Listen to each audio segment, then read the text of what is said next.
Maoist party సిద్ధాంతాలతో విసిగిపోవడంతో పాటు పార్టీలో కొనసాగుతున్న వివక్ష, అలాగే పోలీస్ శాఖ చేపట్టిన పరివర్తన స్ఫూర్తి వంటి కార్యక్రమాలతో జరుగుతున్న అభివృద్ధి గ్రహించి పలువురు మావోయిస్టులు జనజీవన స్రవంతిలో కలుస్తున్నారని రంపచోడవరం ఓఎస్డీ కేవీ మహేశ్వర్ రెడ్డి అన్నారు.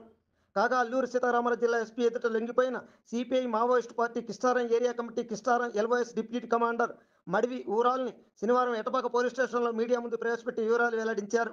ఈ మీడియా సమావేశంలో Chintoor additional SP Rahul Meena, Etapaka CI Ramarao, SI Parthasarathi ఇతర సిబ్బంది పాల్గొన్నారు. అల్లూరి సీతారామరాజు పోలీస్ ఎటపాక స్టేషన్కి సంబంధించి Kistaram LOS Kistaram area committee ఏదైతే ఉందో దానికి సంబంధించిన deputy commander Madivi Uralu alias Urra ఈయన సరెండర్ అవ్వడం జరిగింది.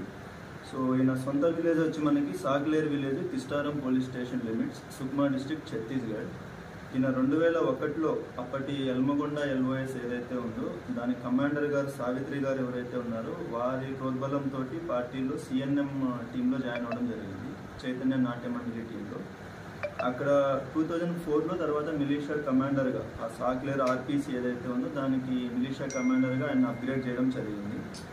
దాని తర్వాత 2005లో దళం మెంబర్గా అయ్యి ఆయన అక్కడ నుంచి మనకి ఎల్మగొండ ఎల్ఓఎస్లో దళం మెంబర్గా జాయిన్ అయ్యి తర్వాత ఒక 2 years తర్వాత కుంటా ఏరియా కమిటీ 4th ప్లాటూన్కి ట్రాన్స్ఫర్ అవ్వడం జరిగింది. 2009 వరకు అక్కడ వర్క్ చేసి తర్వాత ఇంట్లో ఫాదర్కి హెల్త్ బాగాలేకపోవడం వల్ల పార్టీ నుంచి బయటకు వచ్చారు. 2014లో మళ్ళీ రీజాయిన్ అయ్యారు పార్టీని. రీజాయిన్ అయ్యి అప్పటి ఏసీఎం మన కిస్టారం ఎల్ఓఎస్కి సంబంధించిన ఏసీఎం కమాండర్ ఎవరైతే ఉన్నారో రాజు, కిస్టారం ఎల్ఓఎస్ కమాండర్ ఎవరైతే ఉన్నారో ఆయన ఇన్ఫ్లుయెన్స్ తోటి 2014లో జాయిన్ అయ్యి ఇప్పుడు ప్రజెంట్ వరకు అక్కడ వర్క్ చేయడం జరిగింది. ప్రజెంట్ ఈయన ఏసీఎం క్యాడర్ అంటే మనకి డిప్యూటీ కమాండర్గా వర్క్ చేస్తున్నారు. ఈయన డిఫరెంట్ అఫెన్సెస్లో చాలా అఫెన్సెస్లో పార్టిసిపేట్ చేస్తున్నారు. 2006 ఇంజరం క్యాంప్ అటాక్లో ఈయన పార్టిసిపేట్ చేశారు.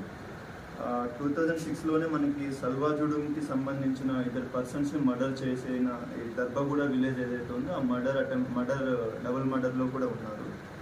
2006లోనే మనకి కొత్త చెరువు సిఆర్పిఎఫ్ ఆ ఏరియాలో సిఆర్పిఎఫ్ పైన ఐఈడి బ్లాస్ట్ జరిగితే అక్కడ 9 members సిఆర్పిఎఫ్ కమాండోస్ చనిపోవడం జరిగింది, అందులో పార్టిసిపేషన్ చేశారు. ఇవే కాకుండా రీసెంట్గా కూడా మనకి 2022లో కూడా సాగ్లేర్ విలేజ్ దగ్గర ఏదైతే ఎక్స్చేంజ్ ఆఫ్ ఫైర్ జరిగిందో అందులో కూడా ఇతని ఇన్వాల్వ్మెంట్ ఉంది. ఆ ఎక్స్చేంజ్ ఆఫ్ ఫైర్లో మనకి టోటల్గా 2 మావోయిస్టులు 4 మిలిషియా మెంబర్స్ చనిపోవడం జరిగింది. సో ఈయన మెయిన్ సరెండర్ అవ్వడానికి రీజన్స్ ఏంటంటే పార్టీ ఐడియాలజీతో ఒకటి విసిగిపోవడం ఒకటైతే, అండ్ పార్టీలో ఉన్న వాళ్ళు ఈ నియంతృత్వ పోకడలు ఏవైతే ఉందో దానికి అగైనెస్ట్గా ఆయన విసిగిపోయి పార్టీ బయటికి రావడం. రెండోది ఎస్పెషల్లీ మన దగ్గర సరెండర్ అవ్వడానికి రీజన్ ఏంటంటే ఆంధ్రప్రదేశ్ గవర్నమెంట్ తరఫున అండ్ ఏపీ పోలీస్ తరఫున ఏవైతే సరెండర్ పాలసీ ఉందో ఆ పాలసీకి సంబంధించిన బెనిఫిట్స్ మనం ఎఫెక్టివ్గా వాళ్ళకి ఇవ్వడం వల్ల సో ఆయన ఇక్కడ సరెండర్ అవ్వడం జరుగుతుంది. అదేవిధంగా ఈ అల్లూరి సీతారామరాజు పోలీస్ ఏదైతే పరివర్తన ప్రోగ్రామ్ చేస్తున్నామో అండ్ అదర్ డెవలప్మెంటల్ యాక్టివిటీస్ ఏవైతే చేస్తున్నామో దానికి సంబంధించి వాళ్ళు అట్రాక్ట్ అయ్యి ఇక్కడ సరెండర్ అవ్వడం జరుగుతుంది. ఈ సందర్భంగా మన రిక్వెస్ట్ ఏంటంటే పార్టీలో మావోయిస్ట్ పార్టీలో పనిచేసే వాళ్ళకి ఎవరైనా సరే లోకల్ పోలీస్ దగ్గర అయినా సరే ఎక్కడికైనా సరే మన దగ్గరికి వచ్చి సరెండర్ అవ్వమని అడుగుతున్నాం. సో దట్ ఏంటంటే వాళ్ళు కూడా మంచి లైఫ్ని పబ్లిక్తో పాటు గడపచ్చు అండ్ వాళ్ళకి రావాల్సిన బెనిఫిట్స్ అన్నింటినీ మనం గవర్నమెంట్ తరఫున 100% వాళ్ళకి వెంటనే వచ్చేలా చేస్తాం.